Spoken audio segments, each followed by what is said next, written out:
Well, good morning, and welcome to Stroke of Genius Podcast Executive Experience, where I focus my attention on what will benefit you as a CEO, executive entrepreneur. I got a guest today. I consider her a friend, but also she's amazing and has helped lots and lots of people. Her name is RonnieLo. She is the executive life coach. So if you're ready to level up your business, definitely stay tuned. So let's get to it. The Stroke of Genius podcast, hosted by brain aneurysm and stroke survivor Aaron Avila, sharing the experiences of survivors and CEOs. This is your destination for inspiration.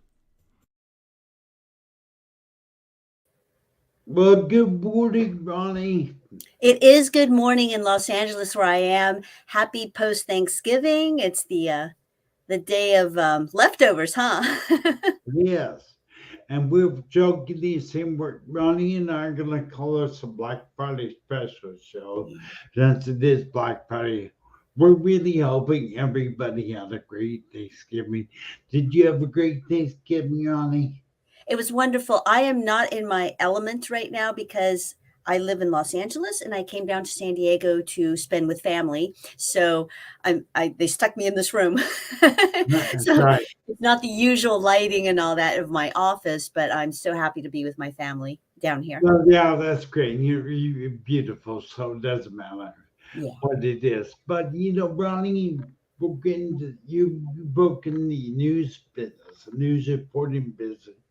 You also broke into news business in the United States and Paris, France. That had been interesting. That was Yeah. CBS.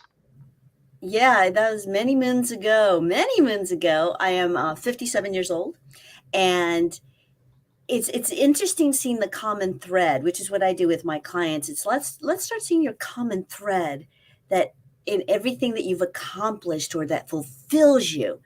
And my common thread has always been telling a story and conveying a message. When I was really young, out of college, I went to France for a few months and I ended up staying 5 years, Aaron. Oh, my And goodness. and at the time, and I started working for a magazine.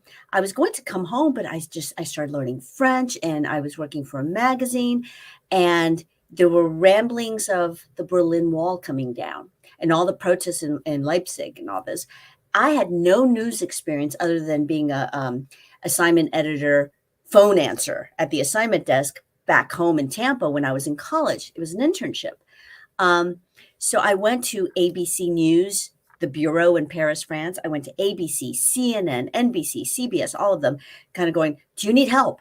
And CNN's like, "Who are you? What?" I went to CBS, and he's like, "Do you speak French?" I started speaking French. He's like, "Answer the phones."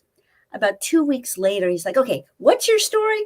And I ended up working there for 4.5 years as a freelancer, Wow. just because I started going to their bureaus going, "Can you use me?" And so I kind of broke into broadcasting that way, just asking if they need help.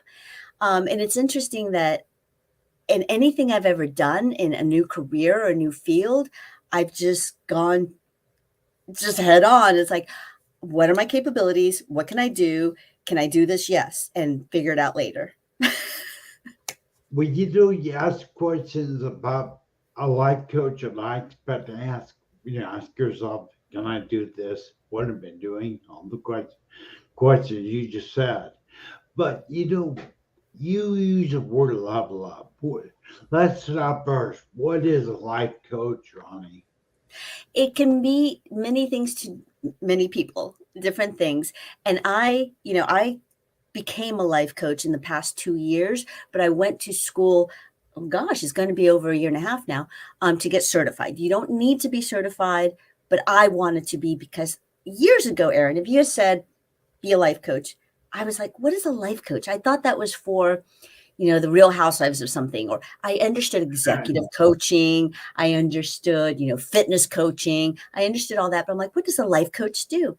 So I went to school after several people said, you're a really good life coach. I'm like, I don't know that I am. So I went to school, got my certification, and whoa, it opened up so much for me. And they call me the Level Up Take Action Life Coach because I really am. You're not being fixed. You're not broken. You're not lost. You are where you are. It's life coaching. Who I coach are people who are doing fine. And now mostly I've been coaching people in career change, career growth, leveling up. Sometimes it's about the health, the fitness, the relationships, whatever it is, you want to level up. And I hesitate to use the word improve because that means, yeah, it's okay. But if you want to use better and betterment, empowered, move up, and that doesn't necessarily always mean that executives want to move up with higher pay and a promotion. It can be that. But the people I'm thinking, that's what I'm looking at. I'm thinking of the people that I'm helping so far. They are really stepping into leadership their potential is growing. And they see that. Okay, what is a real leader? Who is the leader in me? And they are moving up in their own feeling of empowerment at work, and it's showing because two of them have decided to change careers. One of them is already being looked at and groomed and talked to about, do you want to move up in this company? And she was noticed just through life coaching. So in mine, Level Up, Take Action, the biggest mistake or the biggest challenge or the biggest thing that people deal with, I have found, is taking action. We do a lot of to-dos, but not take action on that one big dream or that one big change. We do a lot of little to-dos because we have responsibilities in life. Or we think taking action means do this webinar, do this thing. We take it back to the basics, the very basics. We find, at least in my type of coaching, what do you really want out of this coaching? Or what is it that you want to work on? And I go through thought work. Most people tackle a problem, and through their emotions, we go backwards. We like, whoa. Let's say you have a problem or a challenge or a goal. Let's take it back from the goal, and we start with the thought. You're thinking around that goal. Your thought about your emotion, your way of thinking about that problem, because your thinking is what causes us all to have emotions and feelings. And then we react. Our behaviors are all from emotions. Our behaviors, how we handle people, how we communicate with people, how we are as leaders. They always talk about the conversations they had, or how do I do this cover letter? It's like, well, let's take it back. What is your thought? And so we go from thought work to what emotion do you have? Because that prompts your reaction or your behavior or your action. And I know I'm giving you a lot, but that's how the level up take action started, because people were saying, God, you really make me take action, because I've been waiting to write this book, or I've been waiting to change careers, or I've been waiting to find out. And so they're finally at a point like, I don't want to waste any more time. I don't want to waste money and energy. I want to put my effort to my dream. Well, that's exciting, Ronnie. I mean, you mentioned numerous amounts of times things that pertain to me personally, but I can see how life coaching, how you coach, and it's like a trickle effect by making them a better person. They By make themselves a better person. I used to think, Aaron, it was all woo-woo, like the answer is within you, but it really is. We all have brilliance in us, and we all can be as best as we can be, no matter the issues, no matter the challenges, no matter what. You can be as good as you can be. And I know I interrupted for a second, but I learned the word potential. I'm like, I don't want to live up to my potential. It'd be great if I never live up to my potential, because potential just means possibility. If you reach a certain potential, that's it. You can't, because a potential, the definition is possible. What is your possibility? What is your potential? That's different from potency. Your strength is your strength. It's a given scientific amount of energy or force. Your potency, your strength. If you're an 8-cylinder, you're an 8-cylinder. But your potential is, you can always stretch it. You can always grow it. You can always keep kicking the can down the road and growing your potential. Wow. For me, I said the same what you're saying. I'm excited to talk to you about it, because I think with me, that mindset, the way I think, it is what is creating my reality. I'm with you, that you and I are in agreement that everybody out there listening to us right now has a gift. How they can make an impact. They've been, Les Brown says, they have greatness inside of them. They do. I'm really glad you bring that out. But I do have a question for you. When you have a person, when you coach them, how does coaching them equate to making them a better business person? I'm assuming by making them a better person. Well, they see their own potential, and they see their own unique personal strengths. Not necessarily the job skills and the education, which is all wonderful, of course. But most people start with, well, I've got these skills, these acquired skills, transferable skills. I used to think that way too. As a coach, we take it back to, and at first, they're like, what? What is that common thread? What is your unique personal strength atop your skills, on top of your education, on top of your job experience? What is that common thread that you have in you? And it's not necessarily a talent. It could be. But what is it that is your biggest strength? I know people have coined the word my superpower and they play around with it, but what is your strength? I look at you, Aaron, and I just think resilience, and good attitude. That has been your common thread since I've met you over a year ago. And you always have the best attitude. That's a unique strength, because not everybody's always in a good attitude. And you don't force it, because a lot of us are like, okay, affirmations, good attitude. You have resilience, you have compassion, and you always have a good attitude. So everybody has their own unique strengths. Bring that to the forefront first, and then see, well, how does this fit into what I want to do? Let's say you're middle management. Let's say you aspire to move up in that company or in that job, or it's your own business, it's your own company, and you want to, keep growing it. Okay, put your own unique strengths first. And every successful company has had the head, if you think about it, has had the head bring themselves into it. Like Steve Jobs, the late Steve Jobs, he brought himself into Apple. He brought himself, not just, okay, this is what will work in business. Bill Gates brought himself. Everybody that brings himself, Ariana Huffington. And, I admire her. I look up to her. Look at Oprah. She brought herself. People used to tell her, no, you don't anchor like that. She brought too much of herself, and then she ventured out and started her own thing. When you put yourself into something, and people overuse the word authentic, but for a reason. When you bring your authentic self and you don't shy away from it, you don't conform, but you use it as a strength. Well, how does this fit into how I want to level up?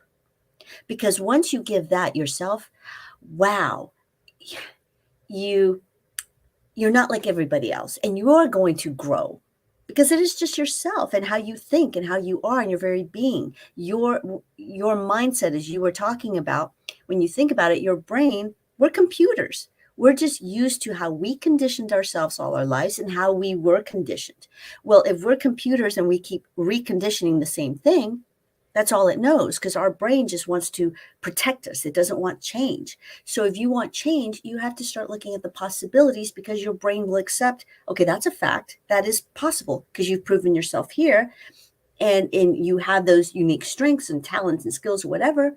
And if you start reconditioning or resetting your mind by giving it proof, your brain accepts that. And little by little, that's how I help, like you said, executives. That's how I help people move up in their company, because they start seeing the thought. What do I think about this? And they change their thought, little baby steps. Like, instead of a negative or this is impossible, I should give you an example, but mostly I'm thinking my examples are what they thought of what people would think of them.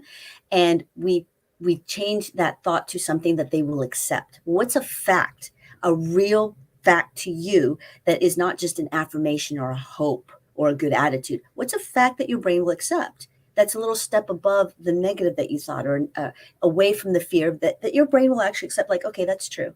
And then we go step by step, because then your brain starts accepting this, and you start noticing that your mindset changes. You're resetting your mind, but with real pragmatic, practical thoughts, not just hopes and wishes. So that is really, that's satisfying to me. So your coaching takes, how do I say this? It allows me to see my potential, because honestly, you've been reminding me to use my blog. Yep, your blog. And you really kind of reminded me to keep pursuing writing my book someday. And you do it in a way that is very motivational, but you change the way I think. No question. There's no question. You as a coach is not official. We don't have an official business relationship, but you're instinctively coaching me. You don't know, because I need to be authentic. And I need to tell my story. Yeah, and instead of approaching it with, oh, this is just another thing I have to do, and it's almost insurmountable, and where do I start, with procrastination? A lot of us, me included, have this thing with time scarcity. And then you see, well, what are you capable of? You can't do everything. You can't have it all at the same time. It's just impossible. But we all have 24 hours in the day, and you have proven what you can do, because I said you're resilient, and you're the one that worked it out when we were talking about your blog, of what you could do in little chunks, what you could do as far as reissuing what you have written years ago. It's like, put that back out there. So many people that never read it. And just today we were thinking of some other things, of perhaps making it a book, self-publish. Everyone's self-publishing. You start thinking of all the possibilities, but in little steps. What is doable? And that's what I do with my clients. Like, what is doable right now? And at first people are like, I can't. Okay. If you had to replace something, because you have to slice the pie in a different way. Some slivers will be small. Some pieces of the pie will be bigger. You decide how you cut that pie, that 24 hours a day pie. and what is doable. And when people start to see, it's like, okay, this is doable. And I always start small with people because it takes time to retrain your habits and your habitual way of thinking.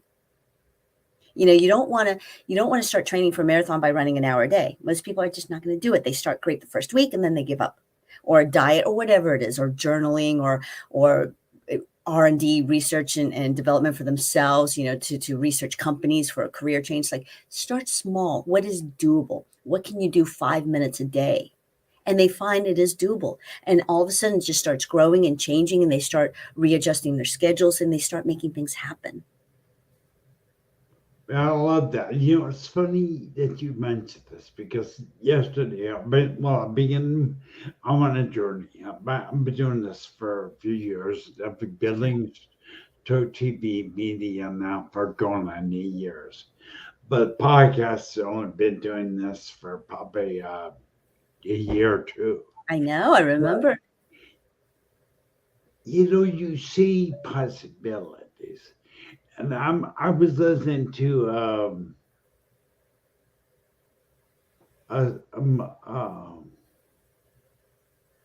John Maxwell yesterday, and he said that the power, the thing of possibility. I don't know any words, but if you went and chopped that tree 5 times, you want to chop a tree down, big tree.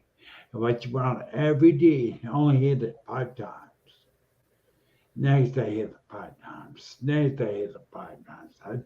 That tree will eventually fall. And what you're speaking of is taking that's an inspirational quote that I use.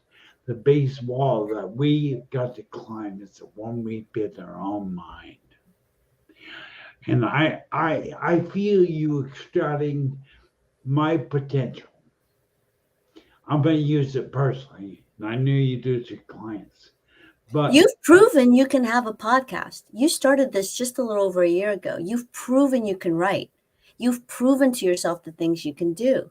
And that's what I mean. It's like, always celebrate your wins, because when you celebrate your wins and look at your accomplishments every day, the small wins, you program your brain to go, oh yeah, that's true. Another podcast, every week, celebrate, Aaron. Every week you do you do 2. And after every one, I say celebrate. But tell yourself, look at yourself in the mirror and tell yourself, another podcast in the series. You're going to reach 100. You're going to reach 300, episodes. Celebrate those out loud, not because it's all woo-woo and fun. I'm being pragmatic here. You tell yourself, self, this is my 300th episode. Self, this is my 301. You start seeing those mile markers and you look back and look at all these accomplishments. You can do it. How do you know? Here's the proof. You got to start with that first episode. Oh man, Ronnie, that got me kind of excited. And you talk about that, I started to realize in my mind, hey, you know what? I feel potential. I can do this. So, and if you do that within seconds of me being on a show with you, I mean, I can't imagine if you're out there, you're out there, business person, and you want to realize your potential. Because, like I said, the big wall that you're going to build is when you build in your own mind. You're going to climb that. And Ronnie's here to help you climb it, right? And the thing about the life coaching, you and I are talking, we're conversing, so I'm doing a lot of talking. But in sessions, people, they feel it. My clients do all the talking, most of it. And that's the hard part, is opening up. But when they start listening to themselves and they start doing the work, and I know how to prompt them because I'm listening, I get so into them because I'm invested in them. But in coaching, just expect that you're going to do the work. There are going to be assignments in between sessions, but in that session, my clients are the ones doing most of the talking because I'm listening. But that is really, really great. So I know time flies. It's only a 30-minute podcast. We're down to the last few minutes. But let me ask you, Ronnie, How do people get in touch? What are your some social media so they get in touch with you if they want to work with you? How do they work with you? How they get in touch with And first of all, thank you so much for having me, Erin. I know that I can never come on because I coach on Friday mornings since when you've been inviting me, but I always support your podcast and repost. So thank you again because today was a holiday. I'm like, I can do it. But right now, I'm on LinkedIn is the best place to find me. RonnieLo, life coach. My last name is Loiza, as you see on the screen, and it just kind of flew out of my mouth one day. RonnieLo, and somebody when I was a news reporter, because I was a news reporter, and I've changed careers like 4 times. And those are, people always thought, you've never done that. How do you know you can? Because I did this, I'm you. capable of doing that. Now I start seeing the common thread. I've been in PR, and then at the ripe old age of 46, I became a personal trainer because of health reasons. And my personal trainer talked me into becoming a personal trainer because I was so into it. I did so much research. Like you're going to be an example for other middle-aged women because I was like, who does that in their 40s? And the same thing that I did as a personal trainer, which is how I became a life coach. When at the height of the pandemic, I was listening to people and talking to them. Fitness was the first thing off that Google calendar. And so I would talk to them. And that's who started telling me, you should really be a coach. Because I was doing more listening and talking than I was actually training them. you know. So to take you back to your question of where people can find me, I'm putting together a website. Going to have it by the beginning of the year. I just haven't spent time on it, but now I am. It's going to be RonnieLoLifeCoach.com. RonnieLo lifecoach.com, all one word. And I already have the email. Right now, you can find me on LinkedIn. And I am a holistic life coach, meaning mind, body, psyche, or however you want to put it, your mind, your body, your soul, your mind, your body, your spirit, because every aspect of your life affects the other one. A lot of people niche out, which I think is wonderful, like mid-level or they're like menopause coaches, relationship coaches, teen coaches, all sorts of really niche coaches. And what I have found is it's my methodology and my way of working and tailoring my coaching to exactly what the person wants. That is my niche. So I work with men, women, all levels. My clientele right now, if I look at my roster, it's mostly 40 and up and mostly people who want to work on their career. But I do have a few that are working on their relationship. I have one, and I have others that want health coaching because they're finally ready. It's not that I consult and tell them what diet, what workout plan, or whatever. No, I don't consult you. I don't give you suggestions. You come up with your own suggestions and plans, but we prompt them out of you. Because when I was a personal trainer, when people would ask me, do I do yoga or do I Pilates? Yes. What? Which one are you going to do? Should I do more cardio or more strength training? Yes. Which one are you going to do? Same in your life. When you start, it's like, what are you really going to do? Because then you prove yourself, okay, I'm capable of at least doing this research. I had one client, I can tell you this, he wants to change completely 180 to a career he's never done. So we started looking at the difference between a vision, his big vision, and mission statements. One of his homework assignments was go start reading companies' mission statements. Not to pull out the words to write the cover letter, just start seeing what a mission statement is, their big vision, and then their mission statements, how they're going to do it, and their core values, and how they're going to execute it. He's finally understanding that. So for him, what is doable, because he doesn't have much time right now, it's his busy season, he loves reading about the field he wants to get into. But I'm like, don't just read about the field you want to get into. Read all sorts of fields, and you'll start seeing the common thing, the common denominator of what a mission statement is. That's doable. Because right now, to go on full force and change his resume or get a new one and write cover letters and start asking people for interviews, I'm like, you're not quite there yet. We coached into he's not quite there, and then he felt overwhelmed. So we start slow. What is doable? He can spend an hour a week, which is only like 10, 15 minutes a day. He can spend an hour a week just researching. And he's so much more at ease now, and he's actually fascinated by it. So anyway, to answer your question, find me on LinkedIn here. I am on Instagram, RonnieLo Life Coach. I am on Facebook, but I'm going to have my website by the beginning of the year, RonnieLoLifeCoach.com. I think we're going to put, just audience, I'll put all the links to get hold of Ronnie in the description of the video. Okay. So we'll get that. I'll try to Okay. get that for you. But I love the word. I'm gonna go a couple of minutes over because Ronnie, the word possibilities. I think being hearing talk to you just a few times I have, it's possible. It's possible. Things people have more potential now than they realize. And it's Yep. your job to bring it out in them. Bring it They out. see it for themselves. It's Yeah. like I'm not about dream the impossible. Yeah, that's wonderful. I'm more about what is possible. No, seriously, what's realistic? And then people find like, okay, this is doable. This is doable. I could do this. I've done that. And then they start growing. We love that. And they grow with confidence because it's doable. It's something they've proven. So, Ronnie, I really you brought that time, but Yeah. I appreciate being here. Thank you so much for being here, and thank you for being encouraging to me and Stereo TV Media. I love you, love sending you love energy, and thank you very much. My All right, pleasure. Thank you as well. And happy holidays. Happy start of the holidays. thank you, Ronnie. Bye, Ronnie. Talk to you soon, I'm sure. Set me on